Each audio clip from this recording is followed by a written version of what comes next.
हम सभी को वाटरफॉल देखना तो बहुत ही पसंद है, क्योंकि वाटरफॉल हमको नेचर के करीब होने का एहसास दिलाते हैं। कुछ वाटरफॉल तो इतने बड़े और इतने ब्यूटीफुल होते हैं कि हम सिर्फ देखते ही रह जाते हैं। पर क्या आपने कभी ब्लडी वाटरफॉल के बारे में सुना है? आप सोचते हो कि क्या बोल रहा है भाई। नहीं भाई, रुको, ये वाटरफॉल सच में होता है। एंटार्क्टिका टाइलर ग्लेशियर के पास एक वाटरफॉल है जिसमें पानी का रंग लाल पाया जाता है। उसके पीछे का साइंस ये है कि उसमें आयरन की मात्रा ज्यादा है, ऑक्सीडेशन करता है, जिससे आयरन का कलर चेंज होकर रेड हो जाता है, इसलिए वो खून की तरह दिखता है। एप्पल कंपनी है ना अपनी, हाँ वही जो आईफोन बनाती है, उसने सिर्फ एक मूवी के शूटिंग के लिए अलग से पूरे का पूरा कैमरा सिस्टम बनाया। जनरली मूवी को शूट करने के लिए बड़े बड़े साइज के कैमरे इस्तेमाल होते हैं, लेकिन अभी हाल ही में रिलीज हुई मूवी F1 में डायरेक्टर जोसेफ ने दर्शकों को F1 कार की स्पीड वो एक्सपीरियंस देना चाहते हैं, ताकि उनको पता चले कि कार कितनी फास्ट जाती है। कोई भी कैमरा उतनी फास्ट स्पीड में एक्टर के फेस का रिएक्शन कैप्चर नहीं कर पा रहा, इसीलिए सोनी और एप्पल ने साथ मिलकर एक नई कैमरा सिस्टम को इजाद। पूरी मूवी के जो कार के सीक्वेंस में जो एक्टर्स के फेस रिएक्शन कैप्चर है वो उन्हीं सिस्टम के द्वारा कैप्चर किया गया। 24 नवंबर को कुछ ऐसी घटना हुई जिसे लेकर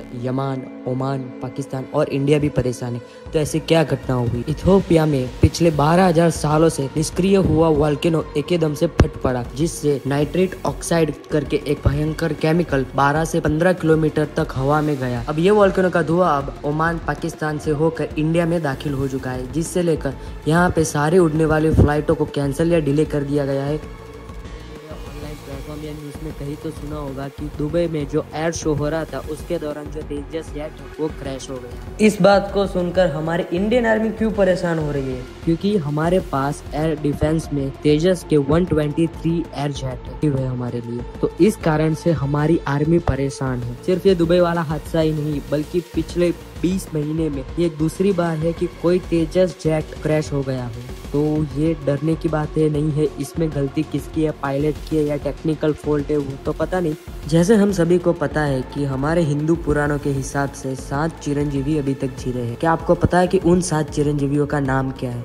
अगर पता है तो कमेंट में लिख डालो कि सबसे पहले हमारे प्यारे हनुमान जी, उसके बाद आते हैं अश्वत्थामा, उसके बाद आते हैं बाली, उनसे पहले आते हैं वेदव्यास, फिर विभीषण, फिर कृपाचारी, फिर हमारे सबके प्यारे परशुराम जी। इनमें से किन किन का नाम आपको इस वीडियो के पहले पता था? रिन्यूएबल एनर्जी या रीयूज एनर्जी की बात करते हैं, जो नेचर की तरफ से हमको फ्री ऑफ कॉस्ट मिलती है, उससे इलेक्ट्रिसिटी जनरेशन की बात करते हैं। पर क्या आपको पता है कि उसमें से कितना हिस्सा हमारी टोटल रिक्वायरमेंट को फुलफिल करता है? आज भी 87% एनर्जी है ना, वो कोल और नेचुरल गैस के द्वारा जनरेट होती है, जिससे हमारे घरों में बिजली आती है और आदि एवं चीजें चलती है। और सिर्फ 12% बिजली ही नेचुरल सोर्स या रिन्यूएबल एनर्जी से बनती है, जिसमें हाइड्रोलिक एनर्जी सबसे ज्यादा है जो पानी के द्वारा बनती है, उसके बाद विंड एनर्जी और सबसे आखिर में सोलर एनर्जी, और उसमें न्यूक्लियर एनर्जी का योगदान सबसे कम है। और अगर फ्यूचर की बात करें तो न्यूक्लियर एनर्जी पे ज्यादा फोकस रहेगा, क्योंकि वो सस्टेनेबल और रीयूजेबल है। पसंद आए वीडियो तो लाइक करिए, शेयर करिए और सब्सक्राइब करिए।